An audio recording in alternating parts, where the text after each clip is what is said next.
Инсульт дегеніміз ми қан айналымының жедел бұзылысы, яғни бас мидағы тамырлардың бітеліп қалып немесе жарылып кетуі салдарынан болатын.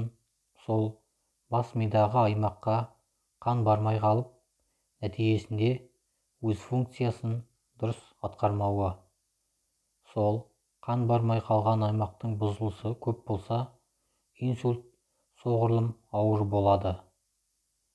Сол қан бармай некрозға ұшыраған аймақты инфаркт деп атаймыз. Егер мидың оң жақ бөлігінде инсульт болса, сол жақ аяқ-қол қызметі бұзылады. Ал сол жақ бөлігі зақымдалса, керісінше оң жақ аяқ-қол қызметі бұзылады.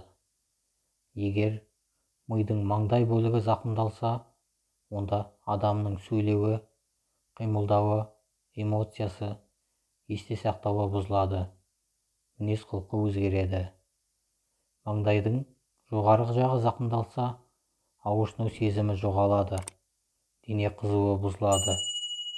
Мидың артқы бөлігі, шүйде бөлігі зақымдалса, көру функциясы бұзылады. Миышық зақымдалса, қимыл қозғалысы, тепе-теңдігі бұзылады. Мидың самай бөлігі зақымдалса, иіс сезу, дәм сезу, есту функциясы бұзылады. Инсульттың екі түрі болады. Олар ишемиялық және геморрагиялық. Ишемиялық инсульт дегеніміз ми қан тамырының өзегінің тромбпен, эмболмен, атеросклероз салдарынан бітеліп қалуы, немесе қан тамырының сыртынан өсінділермен басылып қалу салдарынан болады. Геморрагиялық инсульт дегеніміз ми қан тамырларының әлсіреуі салдарынан жарылуы. Геморрагиялық инсульттың екі түрі болады. Біріншісі ми ішілік қан кету, екіншісі субарахноидты қан кету. Ауа райының ыстық-суығы да осы геморрагиялық және ишемиялық инсульттың пайда болуына әсер етеді. Мысалы, жазда, күн ыстықта ишемиялық инсульт көп кездеседі. Себебі адам терлейді, көп суды, яғни натрийді жоғалтады. Сол себептен қан қоюланады. Нәтижесінде қанның ұсақ тамырларға баруы қиындайды. Ал қыс мезгілінде геморрагиялық инсульт көп кездеседі. Оның себебі қыста салқын болған соң адам ағзасынан су көп шықпайды, терлемейді. Қанның айналу көлемі күшті болады. Соның себебінен әлсіреген қан тамырлары жарылып кетуі мүмкін. Инсульт басталмас бұрын алдын ала белгілері, яғни симптомдары болады. Геморрагиялық инсульттың алдын ала симптомдары: көз көруінің нашарлауы, бас айналуы, бастың кенеттен қатты ауыруы, құсқысы келуі, артериялық қысымның жоғарылауы, аяқ-қолдың әлсіреуі жатады.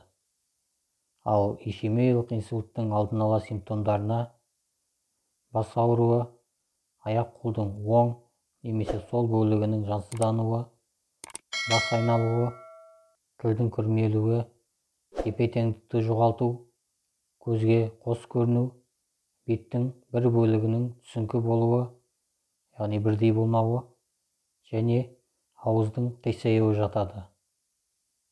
Инсульт болмас үшін, алдын алу үшін жаз мезгілінде ыстықта үнемі су ішіп жүру керек. Көшеге шығатын болсаңыз, су алып шығыңыз, сусызданып қалмау үшін. Ал қыс мезгілінде дәрігеріңіз ұсынған қан қысымына қарсы дәрілерді ішіп жүру керек. Сонымен қатар артериялық қысымды өлшейтін тонометр құралын сатып алыңыз, денсаулығыңыз үшін. Құралды қолдануды үйреніп алып, өзіңізді үнемі қадағалап отыру керек. Соған сәйкес дәріні ішіп отырыңыз. Егер өзіңізді жайсыз сезінсеңіз, және де жоғарыда айтып кеткендей инсульттің алдын ала симптомдары болса, өзіңізге тест жүргізіңіз. Оны ағылшынша фаст тест деп атайды. Қазақша бет, қол, тіл, уақыт дегенді білдіреді. Біріншісі, науқасқа күлуін, тісін көрсетуін сұраймыз. Егер аузының ұшы бір жағы төмен болса, асимметриялы болмаса, инсульттің белгілері бар дегенді білдіреді.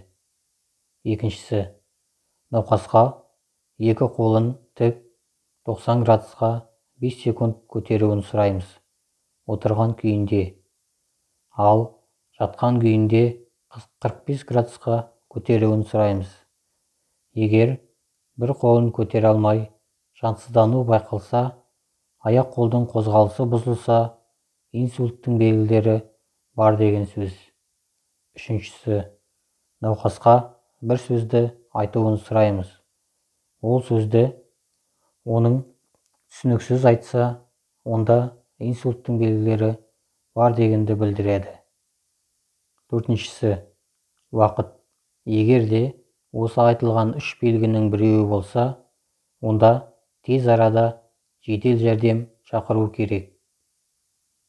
Жедел жәрдем келгенше, егер науқастың есі болса, басын жоғары көтеріп, арқасымен жатқызу керек.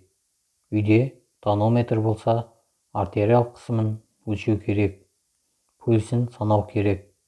Қалыпты жағдайда 70-80 рет соғу керек. Науқас есін жоғалтқан болса, науқасты басын сәл көтеріп жатқызу керек. Тонометрмен қысымын өлшеп, пульсін санау керек. Егер науқастан құсық шығып жатса, сол жақ қырына жатқызу керек. Аузындағы протездері болса, алып тастау керек.